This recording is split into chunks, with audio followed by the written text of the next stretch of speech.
Hello, I'm Marshall Masters, publisher of Yowza.com, that's YOWUSA.com, and co-author and publisher of Planet X Forecast and 2012 Survival Guide. In this, our first show for Planet X Special Report, we're going to take on two of the questions that seem to come into our email boxes most often. Where is Planet X, and what is the most likely worst-case scenario?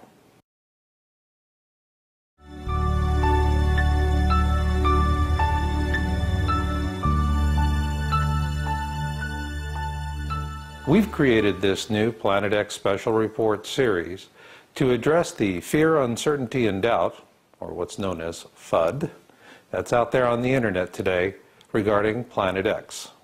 We have been researching in this field of space threats since 1999, and what we see is that much of this FUD is artificially engineered by disinformation operatives who, in our opinion, are well organized and very well funded.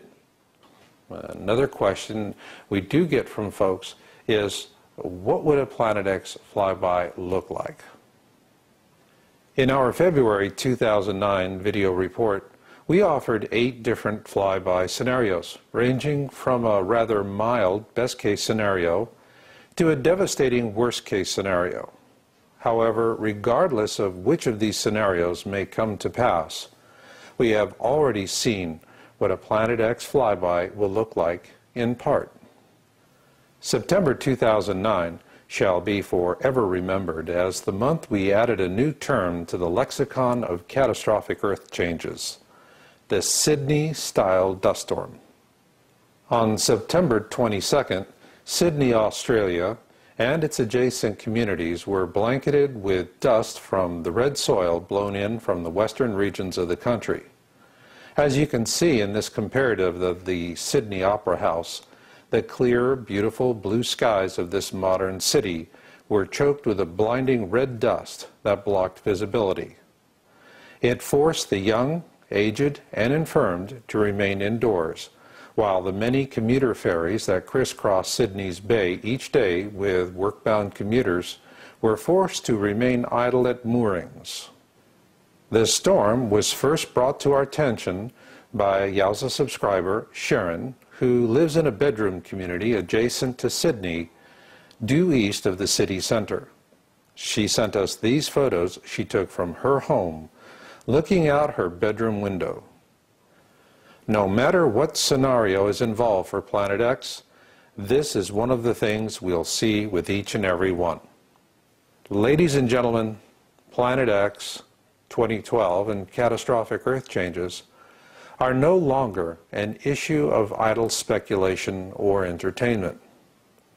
Rather, it is about you, your loved ones, and whether or not you choose to fight for your lives.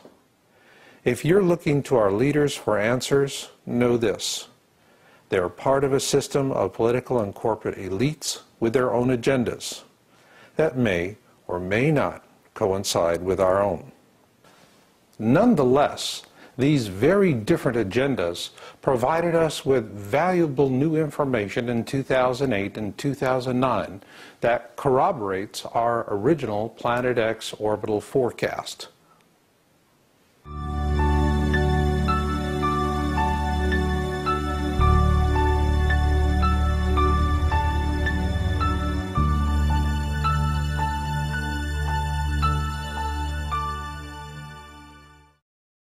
Beginning in 2008, we saw the onset of a massive disinformation campaign. And the goal of this campaign was to lead people down unproductive rabbit holes so that they would become discouraged and leave the topic. Well, it's not working for them. And in fact, what we did find was rather valuable information. To understand that, we need to start with their principal attack method, what we call the ecliptic false positives. The best way to visualize the ecliptic is to start at a point in the center of the sun and then go out in a flat plane from there through the known planets and moons of our solar system, and finally on out to the 12 constellations of the zodiac. This is what we call the ecliptic, the plane of our solar system. Above the ecliptic are the northern skies. Below the ecliptic are the southern skies. For the purpose of this program, we need to replace the designations of east and west, so to speak, with towards the center of our solar system and out to the edge of the solar system.